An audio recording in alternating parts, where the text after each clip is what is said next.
عرب و تورکمان بۆچی سکاڵاکانیان لە دادگای فیدراڵی کشاندوتەوە و لە داهاتوودا هەر بڕیارێکی دادگا هەبێت هەڵوێستیان چییە بێت کەوان ئیداری خۆجیی کەرکووک بە ناشەڕعی ئەزانن ئەم پرسە گفتوگۆکەم لەگەڵ بەڕێز عرفان کەرکووکی سەرۆکی پارتی گەلی تورکمان لاولێرۆ لەگەڵماندا.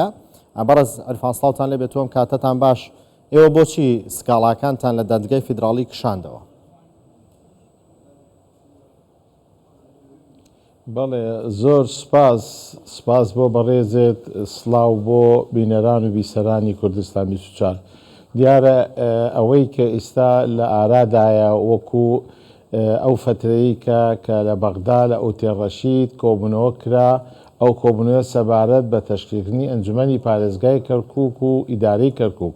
دیارە ئەو تابعەی کە دیتمان بەچاوی خۆمان ئەو تابعەیەکی دەستوری یاسایی وەکو کە باوە وەکو ئەنجومەنی پارێزگاکانی عێراق دەبێ لە ناو بینای ئەنجومەنی پارێزگای کەرکووک کۆبوونەوەی ئاسایی بکرێتن لە ڕووی یاسایی و دەستوری لە ڕووی ئەو نظام داخلی کە ئەو پەیرە و ناوخۆی کە دانراوە بۆ ئەنجومەن.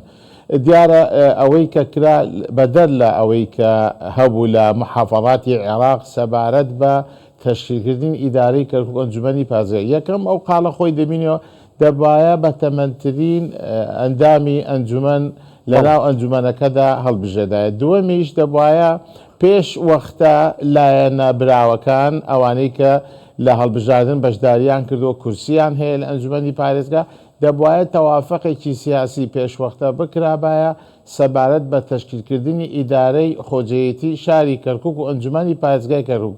شاری کەرکووک لە چاو شارەکانی عێراق تایبەتمەندی خۆی هەیە.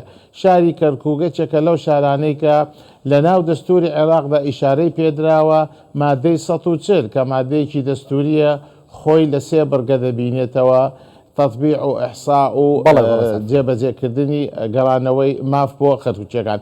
بەڵام ئەوەی کە کرا لە کەرکووک بەڕاستی دوور بوو لەوەی کە هیچ ئیتیفاقێکی پێشوەخت کرابێتن سەبارەت بە شاری کەرکووک و کەرکووکیەکان. وا دیار بوو لەلایەن جەبهەی تورکمانی و ئەوەی تەجەموعی عەرەبی کە یادداشتێکیان مزەکەرەیەکیان تەقدیم کرد بە شەکوەنامەیەک گلەیە و گازندە و ئەوەی خۆیان تەقدیم کرد سەبارەت بەو دانیشتنەی کە لە ئۆتێڕەشید کرا گلەیە و گازندەیان تەقدیم کرد و لەگەڵەوەشدا داوایەکی یاساییان بۆ محکەمە ئیتیحادی عێراق تەقدیم کرد بۆ ئەوەی کە ئەو مافەی کە داوا کراوە بگەڕێتەوە بۆ خەڵکی کەرکووک لە ڕووی یاساییەوە لە ڕووی بنەماکانی تەشکیلکردنی ئیدارە و ئەنجومەنی پارێزگا. بەڵێ جا پرسیارەکەی منەوە بوو بۆ کشانتان و لە دادگای فیدراڵی داتان بە دادگایەکی دیکە. ئەگەر دادگای فیدراڵی ئەڵێ لە تایبەتمەندی منانیە بۆ یەکەم جار سکاڵاکەی لێ وەرگرتوون. ئەوەی کە دیارە شەکوا لەلایەن ئێمەوە نەبوو، شەکوا لەلایەن جەبهەی تورکمانی و ئەوەی عەرەبیەوە بووە، بەڵام ئێمەش مووقفی خۆمان هەبوو وەکو پارتی گەلی تورکمانی سەبارەت بەو وەزعی کە لە شاری کەرکووک ڕوویدا سەبارەت بە تەشکیلکردنی ئیدارە و سەبارەت بە وەزعی یاسایی و دەستوریەکەی کە ڕوویداوە. ئێستا بە خۆتان دەزانن لە نێو شاری کەرکووکدا ئەو داوایی کە لە نێو جەبهەی تورکمانی و تەجەموعی عەرەبی کە تەقدیمیان کرد سەبارەت بەو شەکوایە ئەو دوو لایەنە شەکەی خۆیان تەقدیم کرد. بەڵام لەگەڵ ئەوەشدا ئێمەش وەکو لایەنێکی سیاسی تورکمانی کە ساحب قاعیدەیەکی بەرفراوانی لە شاری کەرکووک جەماوەرێکی خۆمان هەیە، کەوادری خۆمان هەیە، وەکو حزبێکی تورکمانی هەموو قاعیدە و جەماوەری ئێمە لە نێو شاری کەرکووک و دەوروبەریدا. ئێمەش لەگەڵ ئەوەدا نەبووین بەو شێواز و بەو شکلەی کە لە شاری کەرکووک کە ڕوویدا بە تایبەتمی دەبوایە شاری کەرکووک ئەنجومەن لە ناو شاری کەرکووک هەڵبژاردننی سەرۆکی ئەنجومەن و پارێزگاری کەرکووک و ئیداری خۆجەیەتی بکران، نەک لە ئوتێلێک ئوتێلەکان لە عاسیمەی بەغداش بێتن. بەڕاستی ئیداری خۆجەیی کەرکووک بە ناشەرعی ئەزانن هەڵوێستان و فەراغێکی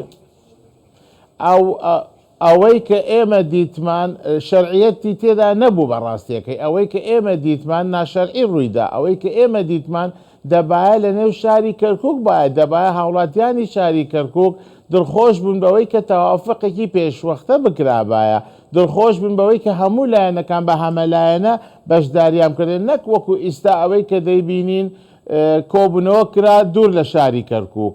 هەڵبژاردن کرا دوور لە شاری کەرکووک. ئەی باشە دەوری خەڵکی کەرکووک چی بوو لەم بینەدا؟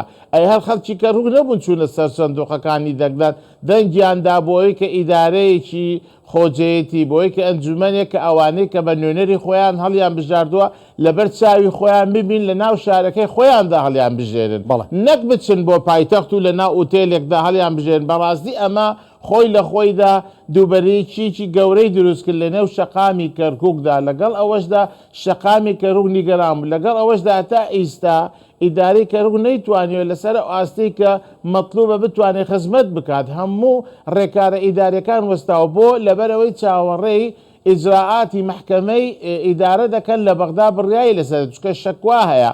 ئێمە لەگەڵ ئەوە دابووین دەبواە هەموو لایەنە سیاسی براوەکان بە تەوافقی پێشوەختەدا بنیشنە بە ئیدارەی خۆجێتی کەرکووک لەسەر ئەو بنەما دەستوریە، لەسەر ئەو بنەما یاساییە، لەسەر ئەو داخوازیانەی کە خەڵکی کەرکووک داوای کردووە. خەڵکی کەرکووک چوە سەر سندوقەکانی دەنگدان بۆی نوێنەری خۆی و حکوومەتی خۆجێتی بێتەکە نەبووی کە لە بەغدا دابنشێ لە پشت بەردەوە حکومەت تشکیل بکەین لە پشت بەردەوە شتەکان. ئەمە نیگەرانی لای خەڵکو و لایەنە سیاسیەکان. ئەگەر دادگا بڕیاریدا ئیداری خۆجی کەرکووک یاساییە هەڵوێستان چێبێ؟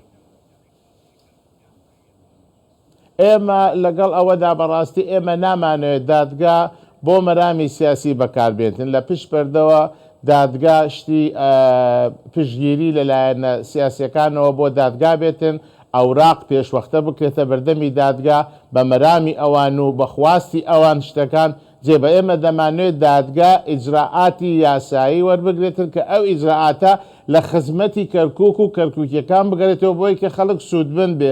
خەڵک چاوەڕێی ئەوە ناکاتن بەڕاستی نەهامەتی لە دوای نەهامەتی. ئێمە لە دوای 16 ئۆکتۆبەر هەتا ئێستا نەهامەتەکان بەردەوامە دەرحەق بە خەڵکی کەرکووک. خەڵکی کەرکووک نەوتی هەیە نەوتەکە خێری لێ نابینێتن. خەڵکی کەرکووک چاوەڕێ ئیدارەیەکە سەلاحیەتی کاملی هەبێ، ئیدارەی کەرکووک سەلاحیەتی کاملی نییە. خەڵک چاوەڕێ ئەوە دەکات لە ڕووی یاسا و دەستور و مادەی 140 جێبەجێ بکرێتن هەتا ئێستا باسی لێوە نەکرا. ئێمە لەگەڵ ئەوەداین دەستور جێبەجێ بکرێتن، لەگەڵ ئەوەداین مادەی 140 جێبەجێ بکرێتن، لەگەڵ ئەوەداین ئەو ئەحسایی کە سەرژمێریە گشتەی کە دەکرێتن لە 20/11 دەمانوێت ئەو بڕیارانی کە هەیە کە ئیتیفاقی 1970 ئیتیفاقی ئاذار کاتی بارزانی نەمر ئێمە لەگەڵ ئەوەدان کە ئەحسای 57 بووە بە بنەمای ئەساسی. ئێمە نامانێت لە پشت بەردەوە شتەکان بگرێتن چۆن لە 16 ئۆکتۆبەر کرا خەڵکی کەرکووک و حتا ئێستا زەرەرمەندە. ئێمە دەمانوێت تەوافق بکرێتن، تەوافق هەموو لایەنە کوردستانیەکان هەموو لایەنە براوەکان عێراقیەکان بتوانن لەسەر مێزی گفتوگۆ دابنیشن بۆی کەرکووک بێنەوە سەر بنەمە ئەساسیەکانی نەکو دوورکەوتنەوە و دوورخستنەوەی پەروێستخستنی لایەنەکانی تر تەحمیشکردنی دەوری لایەنەکانی تر. ئەمە بەڕاستی تەحمیشێکی گەورەی پێوە دیار بۆ ئیتیفاقی کە لە بەغدا کرا. بەڵێ بەڕێز عەرفان کەرکووکی سەرۆکی پارتی گەلی تورکمان لە ئەولێرۆ لەگەڵماندا بووی. زۆر سپاس بۆیەوە.